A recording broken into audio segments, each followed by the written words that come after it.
All right, good evening and welcome to another webinar by Technion Australia. My name is Ori Danieli and I'm the Executive Director at Technion Australia. For those who are less familiar with Technion, it is Israel's Institute of Technology and among the world's leading dedicated to science, technology and engineering. Technion Australia in particular is part of a worldwide network of associations with a mission to support the Technion by fostering research collaboration and encouraging philanthropic support for research, infrastructure and scholarships. We're fortunate today to partner with one of Australia's and perhaps the world's top universities, the University of Sydney, which is consistently ranked among the world's top 50 universities. As someone who represents a university that's sort of dedicated to science and innovation, I'm often asked, what's the next big thing in research and science and innovation? And of course, there's many areas in health and medtech and environment and sustainability through to defense and cyber security and so on. But there's one thing, one area which is particularly exciting and gaining a lot of attention and momentum, and that is the whole area of quantum. We know that multinationals such as Google, Intel, and IBM are heavily invested in it, but also some of the world's greatest economies are spending billions in research and development in the space. And today we're very fortunate to host three industry thought leaders in this space who will hopefully enlighten us and give us a bit more understanding of what's, as the title says, what is the fuss all about. So we're fortunate to have Professor Ben Eagleton here, who's the director of the University of Sydney Nano Institute, Associate Professor Ido Kaminer, who was recently, from the Technion of course, who was recently named among Israel's 40 under 40 most influential people. Congratulations, Ido. And Dr. Jonathan Reiner from the Quantum Center at UNSW will also moderate today. As always, our discussion is meant to be interactive and you're very encouraged to ask questions. Just click on the Q&A section at the bottom, which I'm sure by now everyone's an expert on how to use. And just before we dive in, it is my great pleasure to welcome Mr. Bob Magid, OAM. Bob and his wife Ruth are generous philanthropists who support many causes both in Australia and abroad. They've been particularly generous towards the Technion, and in fact, Ido's lab in particular. So it's my great pleasure to introduce Bob, who will formally welcome our guests and speaker. Bob, over to you. Thank you, Ori. It's a pleasure to welcome Ben and Ido. I'd just like to add a little personal note. I met Ben in the early days of the collaboration between Sydney University and the Technion, and the D'Artagnan who's missing here is Moti Segev. Moti and Ben were the leaders of the collaboration, a very successful collaboration in photonics between the two universities. And hopefully there'll be more such collaboration. A couple of years after I met Ben and heard about the collaboration, I spoke to Moti and asked Moti, what does the physics department of Technion, what does it need to strengthen? What is the most important thing for you? And Moti said, the most important thing is there is a researcher at MIT who desperately need to have in our department. The problem is that he doesn't simply come. It'd be nice if he was a mathematician, he wouldn't need anything to go with him. But he's got this huge amount of equipment behind him, very expensive equipment, and there'd be no point in him coming without the equipment joining him. So fortunately, I had the good fortune to be able to participate in having Ido arrive at the Technion, and I can't take any credit for all the things that he's been doing, but we really are delighted that he's there. The only other point that I'd like to make is that a couple of years ago, Moti called me and he said, look, there is something really important that we have to do. And that is, we have to start teaching quantum at the undergraduate level. We have to be one step ahead of the rest of the world, or at least keep up to date with Princeton and some of the other major universities. So we would like to set up some summer courses in quantum, and starting with quantum computing. So they set up the course, and they had 570 applicants, just an amazing number of students who at the undergraduate level were interested in participating in this course. Unfortunately, it was on Zoom. Moti's hoping that next time it'll be with a live presenter. It makes a big difference. But anyway, it worked out very well. So I'll leave it at that. Thanks for allowing me to speak. Thank you very much, Bob. We appreciate everything you do and your support, your continued support. I think it's time now to get the show on the road, and it's my great honor to introduce your moderator today, Dr. Jonathan Reiner. Jonathan is a researcher at the ARC Center of Excellence for Quantum Computation and Communication Technology. He graduated from the Weizmann Institute of Science in Israel and is currently working, and Professor Michelle Simon's team, who was recently named Australian of the Year, on developing a silicon quantum computer. So Jonathan, the stage is yours. Thank you. Thank you very much, Ori, and good evening to everyone in Australia. Good morning to everyone in Israel. Let me start by properly introducing our speakers this evening. So Professor Ben Eagleton is a professor of physics at the University of Sydney. He's the director of the University of Sydney Nano Institute, known as Sydney Nano, and co-director of the New South Wales Smart Sensing Network. He obtained his PhD degree in physics from the University of Sydney, followed by various research positions in Bell Labs, before returning to the university in 2003 as a professor in the School of Physics. Ben was an ARC Laureate Fellow. He's a Fellow of the Australian Academy of Science and received many more national and international recognitions and awards. Ben's research links fundamental to applied science and spans physics and engineering. He has made pioneering contributions to nonlinear optics and all optical signal processing. His research into new classes of nonlinear waveguides has created a new paradigm for photonic chip-based ultra-fast optical signal processing, and his group holds various world records.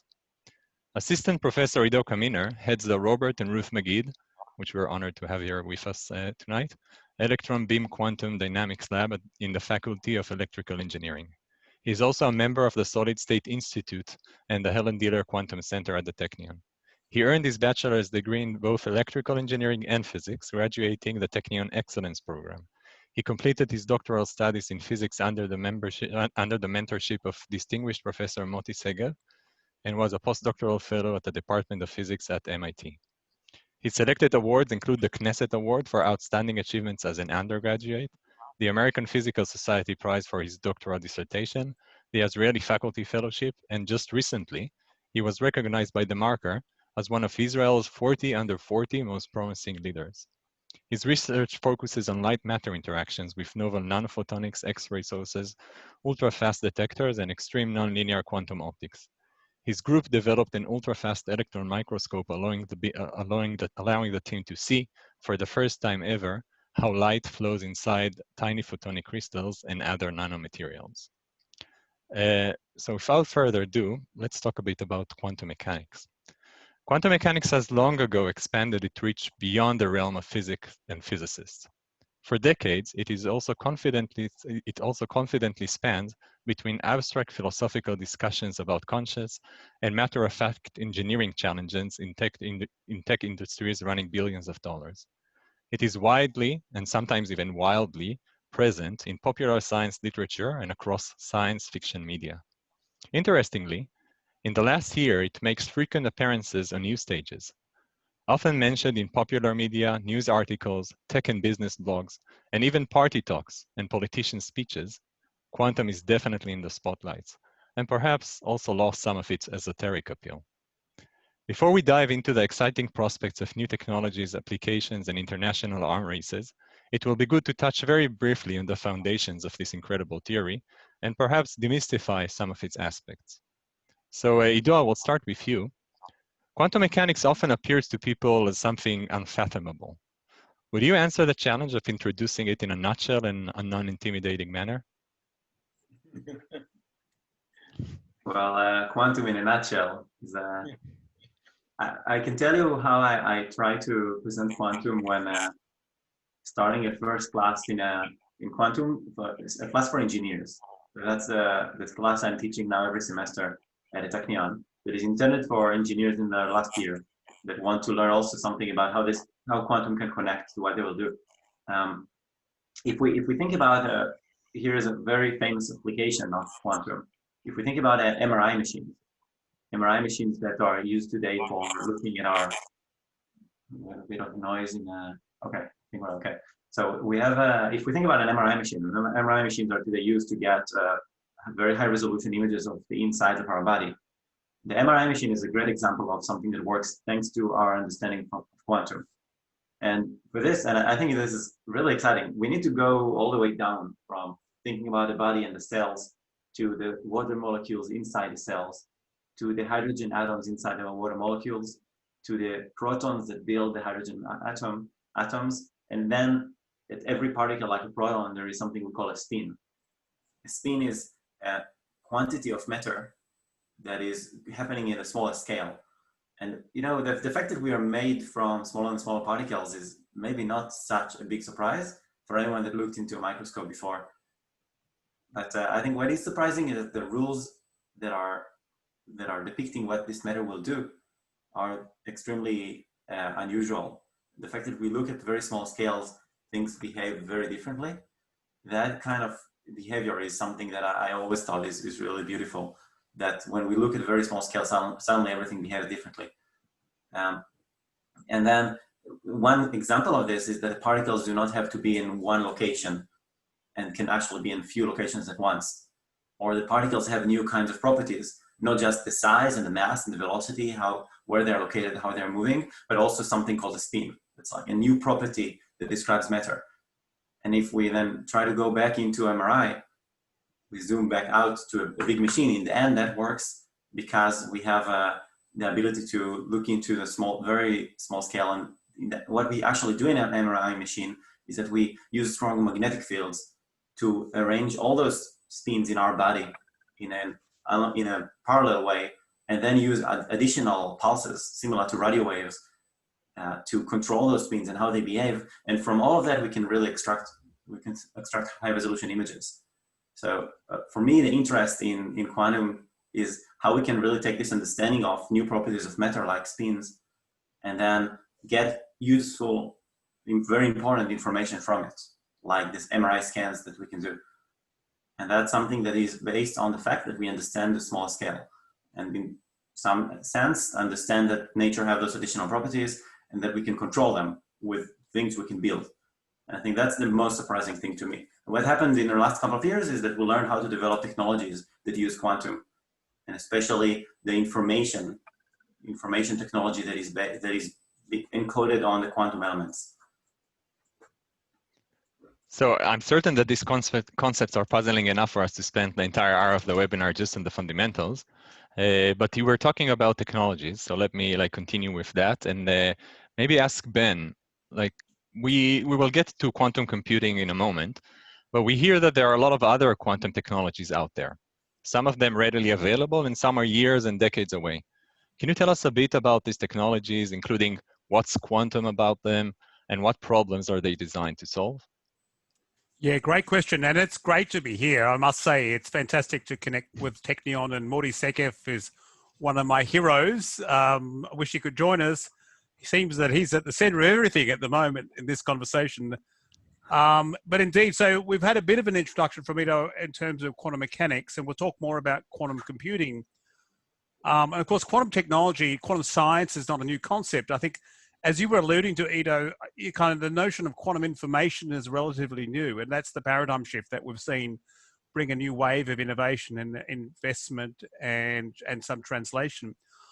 Really, two examples of quantum technologies applications outside of the traditional computing would be, I think, quantum communications.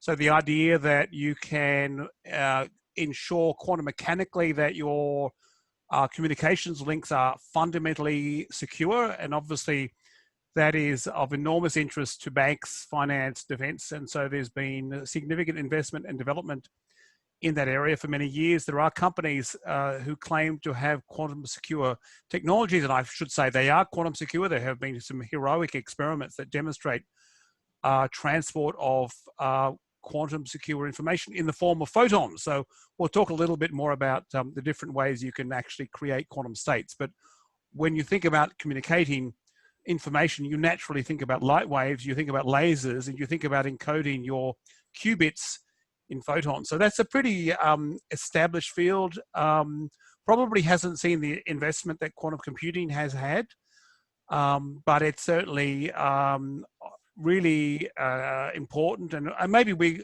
can talk a little bit about the geopolitics around quantum technology in terms of how different parts of the world invest. The other application space is in quantum sensing. I think that's a really interesting area that's picked up.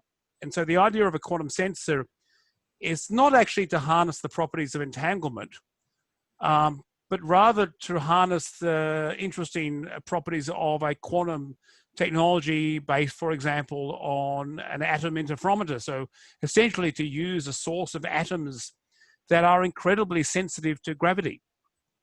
And the quantum sensor technology that has been prototyped around the world at a number of groups allows you to measure gravity with incredible precision. And so you might ask, well, why is that important? So we've had some exciting projects here in Australia sponsored by a water utility, Sydney Water. It turns out that all around the world, we lose about 10% of water through leaking pipes. It's a fascinating kind of example of a real world problem. And it's a really difficult problem to solve because they spend billions of dollars on this. They don't know really where the pipes are going to leak. They can't foreshadow pipe failure. So the ability to kind of map the underground from above is sort of the holy grail. If you could use a device, maybe it's on a drone, maybe it's like a lawnmower that you run along the road and you image under the ground. Well, you can do that with a quantum sensor. And it works really well. We've done this. We've seen that work here in Sydney. We've seen work in Birmingham where they've mapped the entire UK countryside because it turns out in the UK, 10% of the UK sits above a coal mine shaft. They're building fast railways. They're worried that these railway lines are going to collapse on these coal mine shafts. So they need to map the underground with these quantum sensors. So it works. If you can build a quantum sensor, you can also build a device that navigates in the context of a GPS-denied environment. You can navigate because you can use a quantum sensor on a plane to tell you where you are.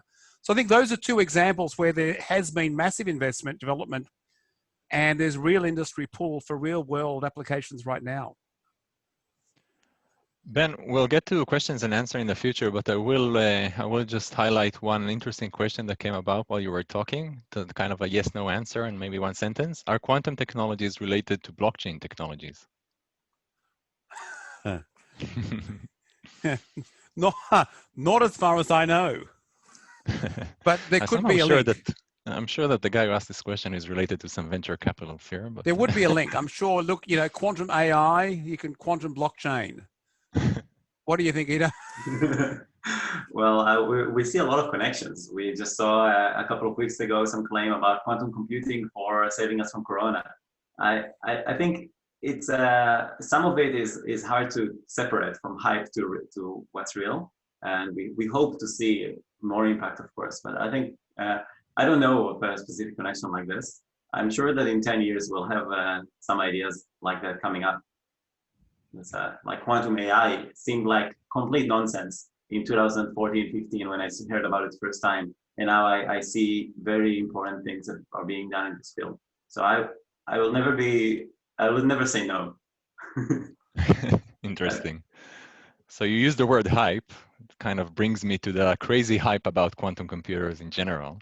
I mean, I don't think that there was such like a profound and deep technology that got so much attention, you know, across, you know, the broad audience. So why are they supposed to perform our current PCs and supercomputers, and in what way they are expected to impact on our lives?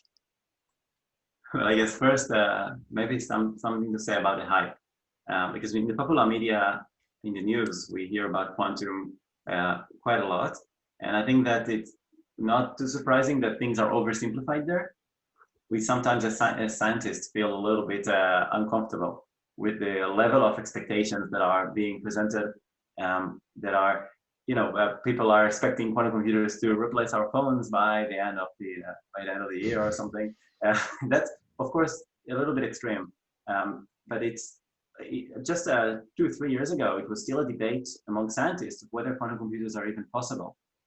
And now it sounds amazing because we know that it is possible. And now the question is only when and how exactly this will happen. So that's why we see so many big companies like Amazon, Google, IBM, like all jumping into quantum computing. Venture capitalists, government agencies putting, this is not because it's a hype in the news. This is because things are happening, real things are happening. And I think maybe we do not know yet, and that's the most surprising part, that we do not know yet what will be the most important applications of quantum computers. And that sounds a little bit funny, but if you look at history, it's not such an unusual, it's not super unusual. Like if you take lasers as an example, okay, lasers are today an amazing things in terms of what they can do in terms of technologies. Like we know that the internet is running on optical fibers that are using lasers. We know that printers, regular printers by now, are all based on laser writing. We have vision correction surgeries. We have many applications of lasers. And if you asked the Nobel Prize, who won it in 1964, about what are the important applications of lasers, that's Charles Townes. And there is a famous interview with him. There were people, the media, right? The same people that are now writing about quantum computers were asking him in 1964, what are the important applications of lasers? And that was not in the day after he discovered it. It was already when he got a Nobel Prize for it. So it was already recognized as an important discovery.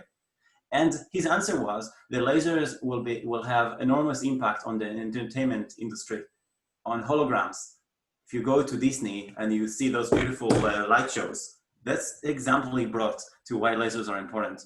And it sounds ridiculous today because that's, I don't know, there are probably 100 different applications that have $1 billion plus important in revenues that are related to lasers in some way, and that's not in the top 100. So the same way that even the Nobel laureate of lasers couldn't tell, I think that's the scenario today in quantum. We do not really know what will be the most important applications, but we know that there will be the ones that surprise us. So lasers are not just for holograms, and quantum computers are also not just for breaking the cryptography of the internet, which is, let's say, the most famous thing you can read about in the news. And we can say a bit more about that, but I think that I do not want to share the illusion like breaking the basis of cryptography are necessarily the things that we do quantum computers for, because it is one-off applications that will look pretty funny 20 years from now. And that's what I think is the right thing to say about quantum computers. Anyway, outperform, so something about what is happening today with quantum computers in terms of performance, of what they can really do better than regular technology. Google's quantum computer, and a very important paper that came out a little bit before Corona, showed how you can perform in 3 minutes a calculation that with the strongest computers in the world today will take years. That was termed quantum supremacy as the first example of a calculation that cannot be done by a regular computer in a reasonable amount of time, and quantum computer can do faster. Supremacy is maybe not the best term today. We can call it quantum primacy or advantage, but it's important to understand that it's performing computations in a different way. And I can try to explain in a couple of words why this is so fundamentally different. If you think about the components building computation today, those are what we call bits. If you take 500 bits, 500 bits is sounds like a large amount, but you cannot put a single picture that you get now in Zoom streaming on 500 bits. And what quantum computers do is that they do not just write information on the bits in the classical sense of putting 0 or 1 on every one of those bits. Instead, they look at the combinations. And when you look at how many combinations we have for 500 bits, this is an exponential thing. This is 2 to the 500, 2 to the power of 500. And then what's actually happening when nature performs calculations, quantum mechanics is at the basis of this, is that there are 2 to the 500 pieces of, you can think about it as scrap papers, on the sides for side calculations that describe how the system evolved. So the space of states that are involved is enormous. And that is the thing that makes the computational capability so large. Now we want to find ways to use it. And the idea of a quantum computer is to find how to extract this enormous amount of information that is not just on the bits themselves, but on the combination, what we call the superpositions of those bits.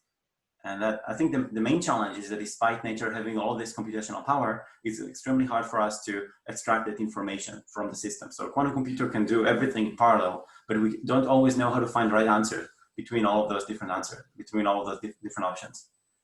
And that's where we are struggling not to run all those computations on a quantum computer, but to extract the relevant information from it. And that's a little bit weird to think about. So the hard part is to find from the quantum computer state, what is the result? And you asked about expected impact on our lives. So I'll just say one thing on this, and I think we'll have other questions related to that. I think that the most exciting discovery right before Corona hit us was also a Google result published that was not about the quantum supremacy that I mentioned, but a lesser known paper that showed how the potential for quantum chemistry.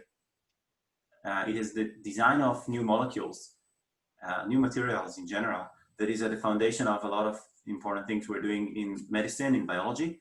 It's an extremely hard problem because the number of organic molecules possible to use for different kinds of medicine is an infinite space, enormous space. And what we call quantum simulators, which is another part, important branch of quantum computation, that's sometimes seen as a different part of quantum technologies, is having the ability to also revolutionize how we design molecules and simulate their behavior to design new kinds of medicine. And I think that that will be probably more coming sooner than most of the other quantum applications that we see in the news. And that we're seeing first signs of this. I think this is the most exciting part that we'll see in the next couple of years. It's very interesting that you use the term that how nature performs calculations, and I think that this is like this link between very fundamental science and technological application is really appealing to us as scientists, like thinking about nature as a big computer and trying to understand it, work around. But I'll do a short change of direction, and let's talk a bit about geopolitics and quantum technologies. So Ben, this one is for you. We know that the quantum space is full of various players. Governments, corporates, tech giants, and startups are all trying to create advantage and also look for revenue. The race has been even termed the 21st century space race, or sometimes less romantically, the new arms race. Can you try to sort out for us who are the major players? What are they up to? Who's against who? Like, just to make it more interesting, and we would like also if you can comment about the competition between the US and China. Yeah, that's a great question. Now, you've heard a bit of that from Ido in terms of the corporate. So I guess one, summary might be to say that the major players who are all investing in quantum computing, and there's no ranking here implied, but Microsoft, and I've got here at the University of Sydney, and I'm director of Sydney Nano, so I sit in the Sydney Nanoscience Hub on the main campus, which is the state-of-the-art nanoscience building. We have in the building the Microsoft quantum computing node, which is part of that global effort of Microsoft to build a topologically protected quantum computer, which is one of a number of architectures or approaches that are being pursued around the world to build a quantum computer. I think they're taking the most ambitious approach. It's a really extraordinarily impressive physics underpinning their approach, and they've been working on this for a number of years, and they've got hundreds of researchers and engineers in the building around the world. Probably, I'm imagining that's 1,000 researchers working on that project, and Microsoft is spending, who knows, but they're a big company. They've got a lot of money. They're taking a big risk. So Microsoft is taking that approach. You've got IBM, we hinted at. We've got Google, who's been pursuing superconducting qubits. Other approaches rely on ion traps. So we've got also in the building here a group led by Professor Michael Biersick, developing ion trap-based quantum computing approaches or quantum simulators. We heard about Amazon. So I don't know how you would rate or rank them, because I think if you were to speak at a quantum computing conference and attempt to do that, you might actually had things thrown at you, because they really all got different pros and cons. I think it's fair to say Google took a massive leap forward with that very impressive 56 qubit, I think thereabouts, experiment demonstration of quantum advantage, quantum supremacy, whatever you want to call it. That was really heroic. They're relying on superconducting qubits, cryogenically cooled. Most of these experiments are cryogenic. It's interesting. We'll have to remind ourselves this is not going to be a desktop. This is not going to sit in your phone. It's very much on the cloud. And just for those that don't understand what that means, it literally means this is probably going to be sitting in an airplane hangar in North Dakota next to a power station, or up in the Arctic or someone like that. Really, it's a bunch of cryogenic facilities connected by optical fibers. So the fact that they're cooled down, I don't know if that matters. I don't know if that's fundamentally limiting their utility. That's sort of an open question. The cryogenic systems themselves have matured. You can buy cryogenic systems that can sit on a desktop. If you want to go down to millikelvin, which some of these approaches require, it's a bit more challenging. So look, you've got a really complicated ecosystem. At the same time, of course, governments have been investing. Governments in Australia have pumped hundreds of millions of dollars through the Centre of Excellence programs to create capacity, scale, and focus, and have invested strategically even beyond that. Of course, in the US, the government has a quantum technology program led out of the White House, and that's cascading into significant R&D investment. And it's worth noting that China has been a real powerful force in quantum science for many years. And there's an interesting sort of relationship between the approach taken by the Chinese and the US. Historically, if we break quantum science into, on the one hand, computation, which we talked about, on the other hand, communications, which I alluded to earlier, what seemed to be happening early on is the Chinese had very much backed quantum communications, whereas the US had backed quantum computing. Now, people have argued that there's a geopolitical kind of perspective around that quantum computing is more adversarial, quantum communications is more defensive. And I'm not sure if I buy into that, but it's interesting to see that asymmetry. And just to expand on the Chinese accomplishments, they, a few years ago, put a satellite up, and on it there was a laser that generated entangled photons, which they were able to transmit down to the Earth to create a quantum secure link.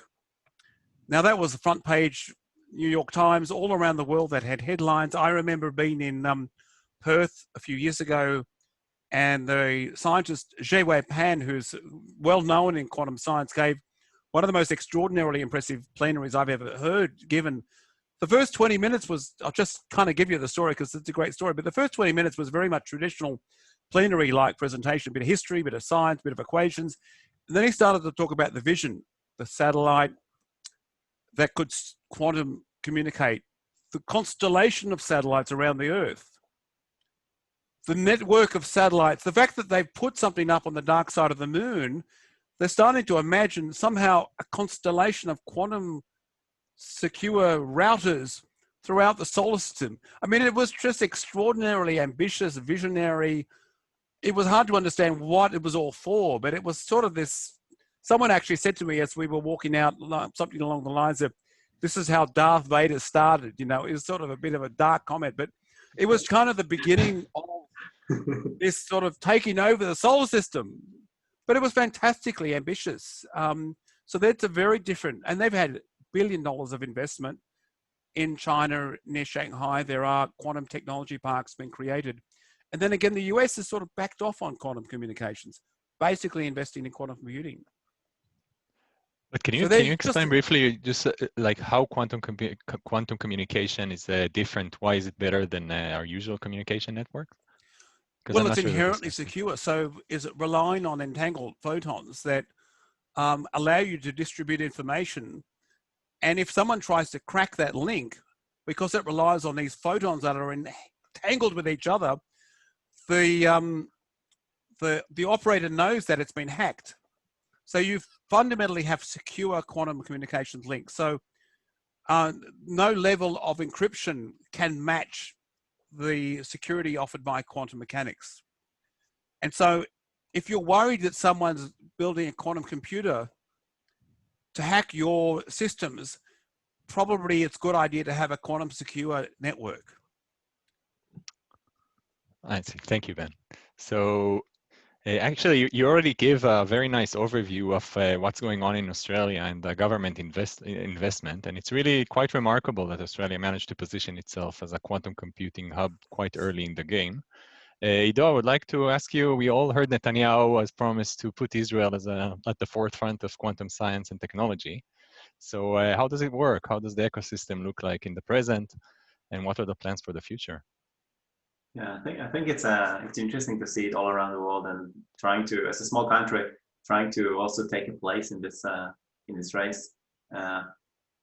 We see the Israeli startup atmosphere starting to jump into. We see a couple of pretty successful startups jumping into quantum and doing quite important work recently. Still, much of it is driven by the industries and not just the government. Like IBM has a strong effort, on Haifa here. The government followed the recommendations of a committee of scientists that placed several hundreds of millions of shekels on the topic, promised about double that. It's not on the scale of the major international powers, but I think it's nice. And actually, the head of the scientific committee was Uri Sivan, who was later elected to be the president of Technion. And we see a lot of effort in Technion in particular in leading this effort. Investing a lot in this direction. For example, the Quantum Center, the Helen Diller Quantum Center. For example, other work like recruiting people like me to work on this direction, which is a lot of time thanks to the help of Bob and Ruth McGinn. That we see those efforts happening also on the level of courses that we're teaching. And I think that generally, if we think about the people also asked in the Q&A, what's the biggest challenge in advancing quantum technologies to the next level?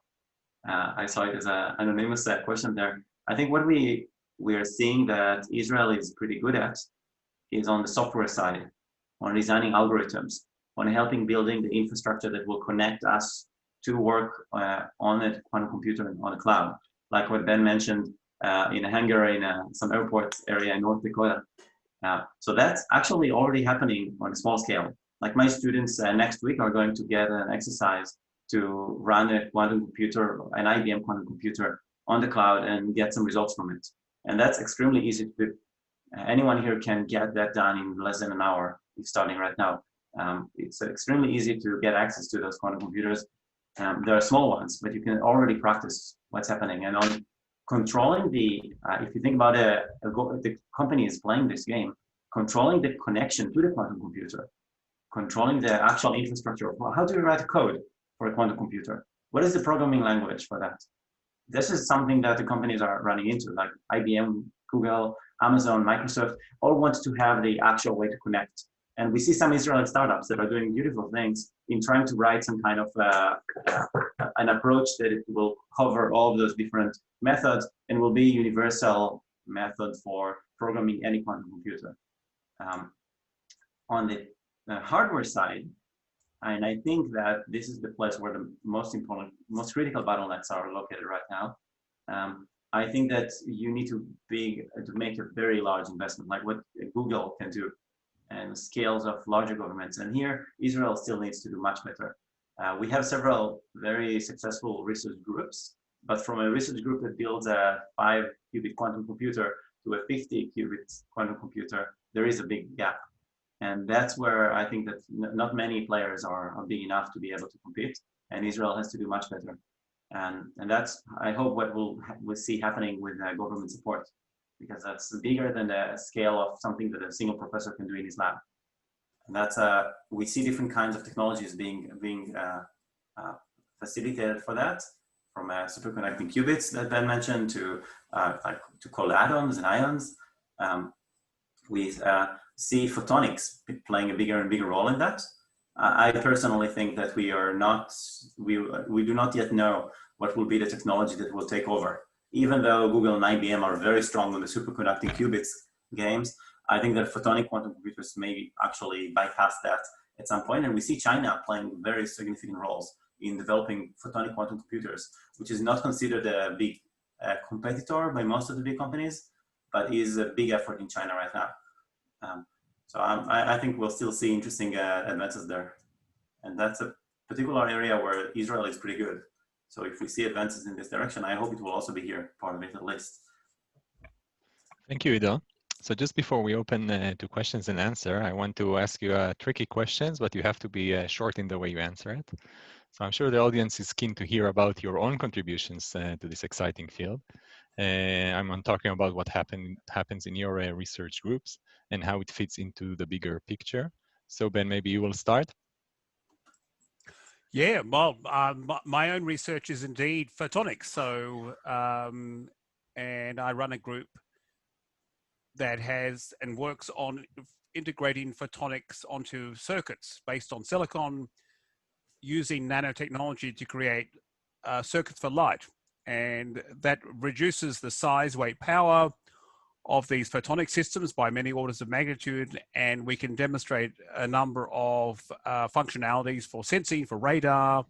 So my research at the moment is sponsored, it turns out, primarily through defense primes industry, working on sensors and radar systems. But we also, a number of years ago, pioneered this area that alluded to, which is quantum photonics, which is the idea of using photons as the quantum states. So building your quantum system around light waves. The advantage of light waves is that when you transmit information through light waves, that's the backbone of the internet. We are never going to move away from fiber optic lasers for communications. I mean, we have no concept of what would become beyond fiber optics. So we might as well interface with those same photons to do the processing, the quantum computing. And it turns out that the community realized about 15, 20 years ago that in fact we can conceive of a quantum computing architecture based on photons and how photons interact with each other. And so that is a very powerful idea. And what we now have, because of these photonic circuits that I talked about, we can actually now build quite sophisticated, complicated circuits that do sophisticated quantum logic. It's worth mentioning one of the most successful, well, prominent companies in this area is led by an Australian, and it's in Silicon Valley, Jeremy O'Brien, who very well known in quantum science, has raised many hundreds of millions of dollars from venture capital. And he runs a very impressive company, and it's based on photonic quantum computing. So I think indeed, it's interesting that sort of ecosystem is complicated and everyone has a different opinion on what is most likely to succeed. And I'm sure Jeremy is, he's the most persuasive and compelling speaker that you've ever heard, would sell it very well. So we contributed early on in the field to the idea of generating photons, individual photons on a chip. In fact, we then established a wonderful collaboration with Moti Segev. This was supported by the Technion Foundation and the New South Wales government, and I hired a fantastic postdoc who went back and forth to Technion. And the project with Moti was on the idea of trying to implement a concept that he had really pioneered, the idea of understanding the topological properties of light. So really, this is actually borrowing from condensed matter physics, it turns out, and trying to imagine analogies that could be implemented for light waves. And so what we did for the first time is demonstrated that we could create a circuit for light waves that relied on this topological protection to trap these light waves. And then we did this for quantum light waves. So we did this for quantum states of light, and that was published in Science. So that was a very fundamental demonstration, a proof of concept. But it really kind of highlights that with these photonic circuits, we have quite a mature, sophisticated capability for manipulating photons that can be the building blocks of quantum information processing. Ido, maybe something from your group, in short? Yeah, you mentioned this idea of protecting the quantum information, Ben, and I I think that this is a challenge that I always find fascinating. We are working on this idea of what makes the qubits, the quantum bits, lose its state. Right? That's the thing that kills quantum computers today. That's the major limit in the fundamental physics sense. And we call it quantum decoherence. That's the thing that makes the qubit lose its phase. And that's something I find fascinating. We are developing methods to quantify how quickly a qubit decohere and loses its state. And we also play on the opposite side of it. We know that in some cases, it's actually easier to make the qubits decohere faster than to actually protect it. And that's not always a bad thing. If we think about quantum computers, it is a bad thing, but there are many other quantum technologies that are also important. And here's one place that I think is fascinating, where a qubit can lose its state faster, and that's actually a good thing for us. And this is in trying to make detectors for medical imaging. When we think about going for a CT scan or a PET scan, those are methods to look into our body. In the end, there is some radiation going through our body. It can be X-rays or gamma rays that takes an image from our body. And the way to detect that radiation, to look into the picture in the end, is using a material called a scintillator. A scintillator is what translates the X-rays into an image that we can actually use. That's what happens every time you go to the dentist and you have an X-ray through your mouth. That's also an example of a place where we need quantum technologies, because the detector, the scintillator, can be improved by making the qubits or the material inside that scintillator lose its phase faster, decohere faster. And we're designing those scintillators by something called the Purcell enhancement to enhance their performances by making the decoherence actually go faster and get a better result, better image. And that's an example of a project happening in my group. And I think I had a great teacher once telling me that a great engineer is the one that can take a bug and turn it into a feature. And that's what my students are trying to do, just that, trying to take the ideas that are killing quantum computers and make them into methods to improve the detectors. And I think that's a super cool Very one. sneaky. Quantum is not just for computers. Okay? Very Israeli of you. Yeah, it's always great to see the spark in the eyes of scientists when they talk about their own works. So let me open this to questions and answers. So Alex asks us, can we get more information on what is the quantum sensor? Yeah, I think people heard this term less, and they're quite interested, especially that this is more like maybe a near future technology. So not sure that it was clear how it is linked to quantum computing and quantum computers. Ben, can you take this one? Sure. Look, interestingly, it really doesn't have anything to do with quantum computers. And many of the people working on quantum computers will resist this sort of distraction of quantum sensors. They're very much focused on the long game. But there are researchers who have been working, for example, on atom interferometry or ion traps or cold atoms for many years, have pivoted because they've realized that, in fact, the ability to generate a train of atoms that can then interfere with each other, because it turns out atoms as particles also behave as waves, so you can interfere these atom waves to create an interferometric effect that can be incredibly sensitive to gravity. In fact, there's nothing really quantum about that. The term quantum sensing is a little misleading. We call it a quantum sensor anyway, and it turns out many of the people who are building these quantum sensors come from that background. But essentially, you have a device that relies on a sort of stream of atoms. And if you think about the very simple high school physics, that stream of atoms is incredibly sensitive to gravity. And it turns out you can create a device that can very precisely, reproducibly measure the local gravity. So if I'm sitting in my room and if I had this device in my phone, and I pointed it down, it would feel the gravity and it would feel the building around me. That's how sensitive it is, okay?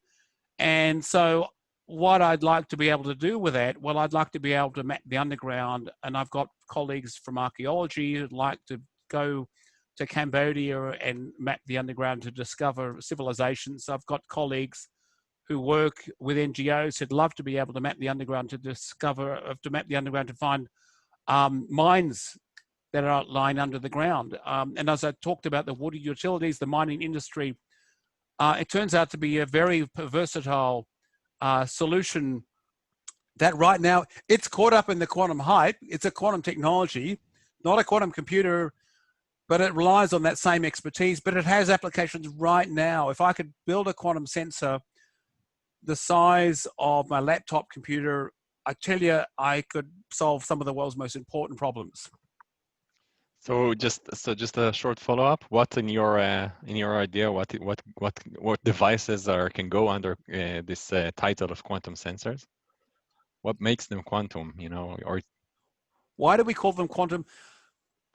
It's a good question. I've asked that question of the quantum sensor people, and they're all a bit shrugging their shoulders and say, well, you know, we just don't need to worry. We don't think about that. Others have called it quantum sensors, but they have come from a quantum physics background because their expertise has been in atom interferometers and atom, physics. But it doesn't rely on entanglement. And there's no link to a quantum computer in an obvious way. So, yeah, it's an interesting question. But for me, it is a great use case of a quantum technology that is spun out of the quantum computing roadmap space race, as we refer to, that has immediate applications. Yeah, I think there is no need for like entanglement in there. But yes, I said that. No entanglement. And still there's other things in quantum that are important. I think in the essence, the reason they are calling those quantum sensors is because they're related in some way to the ideas of clocks, right? Of very high precision clocks. And those are based on quantum aspects. They're actually having the same physics as we have in an MRI machine. And that's, we teach them based on the same class, same tools. We call it the Hamiltonian, it's the same for quantum clock or for the idea called the NMR spectrometer or for the MRI machine. All of those are based on the same pieces of technology. And they do not need them entanglement, but they definitely have quantum features in them. The clocks are, by the way, used for GPS devices, right? That's how our satellites use them. So it is everywhere in technology today, much more approachable than quantum computers. Ido, Bob mentioned at the beginning of the talk his assistance in helping the Technion developing an education program. So we have a question here. How and at what age do we need to change the education system so that when quantum computers are here, there'll be people who can program solutions to yet unknown problems on them? So I'm sure you've thought about this question there in the Technion. What do you say? It's actually a very tough question of when is it correct, when is it right to start teaching quantum?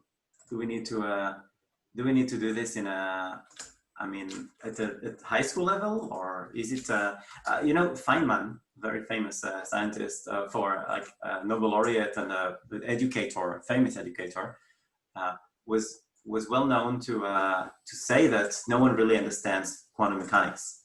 And that's if that if someone tells you that they understand quantum mechanics, it's probably because they do not really understand quantum mechanics, something like that. And I think that it doesn't have to stay this way. And it is true that for scientists like Feynman that made the discoveries, it may still look mind-boggling. But it could be that in some years, if we start teaching those ideas earlier, make people more open-minded to how nature works at a small scale, then people will understand it in a different way than we understand it today. And I think this could be I want to think radically, like say, maybe we'll be able to say more than what we actually do right now. And I'm actually getting a message from the president office that we have, hey, we actually made to, Uli, what's up? Tell us. We're surprising. Tell us what Uri wants. That's that. Uli, can you hear us? All right. Yeah, I can hear you. Jonathan here just asked me about the quantum, about education in the context of quantum. But I thought that maybe we should ask on another question that I don't think I was the best person to answer. He asked about Netanyahu's efforts on quantum on quantum technologies. I asked about Netanyahu's promise. Yes. And the efforts. No, it's beyond promise now. It's beyond promise. Yeah. Hi, Ben. How are you? Hey, hi. How you going? I'm good. Hi. Hi. Good to see you. Good I see that Bob is online as well. Hi, Bob.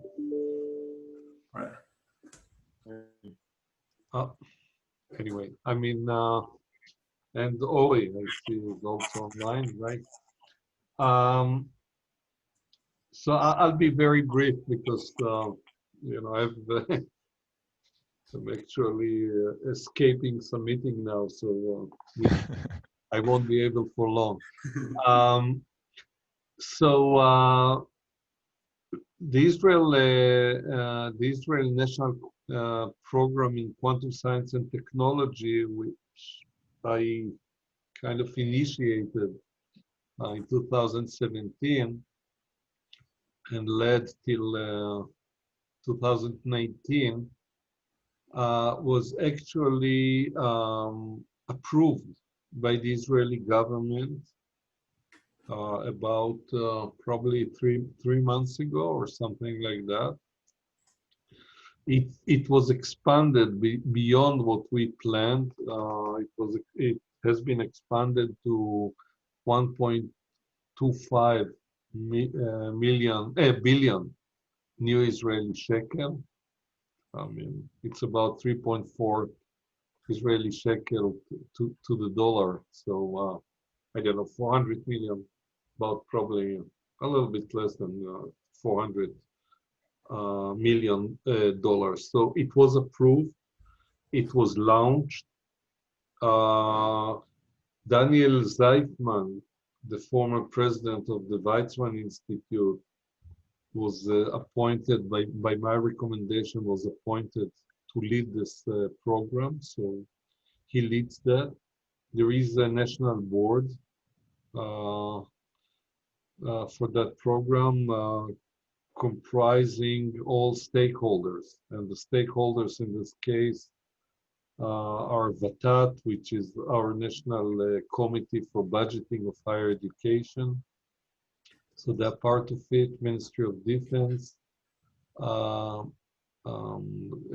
Authority for Innovation, which is part of our controlled by our Ministry of Economics, and few other smaller stakeholders like Ministry of Science, etc. So it's rolling. Within that program, we have 200 million new Israeli. By the way, the fraction that goes to academia is about 750 million new Israeli shekels. I mean, so it's about $200 million, a little bit more than that. Will go to Israeli academia, about 2/3 of the program. The rest goes to security and industry. Out of the other part, I mean, that goes to industry, etc., and industry, but also partially academia, are 200 million shekels to establish a national center for quantum computation. So, and there's going to be a call for proposals will be issued in the near future. Obviously, different universities team up with different industrial partners, etc. All kind of alliances between universities and industry. And let's see, Technion itself has teamed up with the Weizmann Institute and Rafael. So we are going to submit a joint proposal to that. That's sorry, no, go ahead, Jonathan. No, I would say just a lot to look forward to. It seems that things are happening. Yeah, and it's very active. I mean, there are grants for recruitment of new faculty members, and our Bob is listening. So our educational program actually was very instrumental in promoting the national program, but we'll have some additional funding for educational programs, infrastructure, both on national level and also on the institution level, support in recruiting new faculty members. It's going to be a major wave for us in the coming years. So it's not only that Netanyahu promised, but it was actually approved, though we didn't have, as you know, Jonathan, we don't have a budget, but still it was approved. Yeah. Yeah, I just want to mention what was said at the beginning by Ori, that Ori was standing at the head of the committee that advised the government about this program. Thank you very much, Ori, for joining us and for your time. Thank you. Enjoy the rest of your conversation. Oh, he's gone. Okay, Ori. So I see your face on the screen, and that means that our time is up. So back to you. Yeah, thank you, everyone. And thank you, Professor Uri Sivan. It was a surprise we were not expecting. It was very nice to see that. For those of you who are not familiar with Uri, he's the president of the Technion. So firstly, the time flies when you're having fun. This was so interesting, and I know we could easily go for an extra hour, but it's important for us to stick to the time and let our audience in Australia go and enjoy their dinners with their family, or in Israel start their day. So That's right. I've got to go home now and have dinner. So firstly, thank you very much, Ben, Ido, and Jonathan, and Bob McGee. And I know you're very busy people, so we really appreciate you giving up your time and sharing your insights. We're heading off, Ido, as I'm sure you're familiar, this is it's called the silly season in Australia, where the New Year and Christmas and all the breaks are coming ahead, so things are going to slow down a little. So, so it's an opportunity for us from Technion Australia to wish everyone a Happy New Year and a well-deserved break over the summer holidays. And but we will be back very soon. We've got some incredible lineup of events, including space research with scientists from Australia and from Israel, meat production from stem cells, and the impact of COVID on our emotions and our well-being, as well as screen time effects on our children, something that I'm particularly very interested in. So there's a lot of really exciting things that will happen, and hopefully with the vaccine in the background, we should very soon be able to do some face-to-face meetings and engagements as well. Finally, I'd like to also let you know if you want to learn more about the Technion and see how you can be involved, so please reach out or visit the Technion when time permits, of course. Would love to have you there. And similarly, Ido, we're looking forward to welcoming you to Australia at some point in the not so distant future. The last thing I have to say is there's a very, very brief survey when you sign up. When you sign off, it's literally 4 questions, but it really helps us improve our event. So if you can take your time to answer that, that will really help. Keep well, and until next time, take care. Thank you all very much. Bye-bye. Thank you. Bye. Bye. Good night. Bye-bye. Thank you.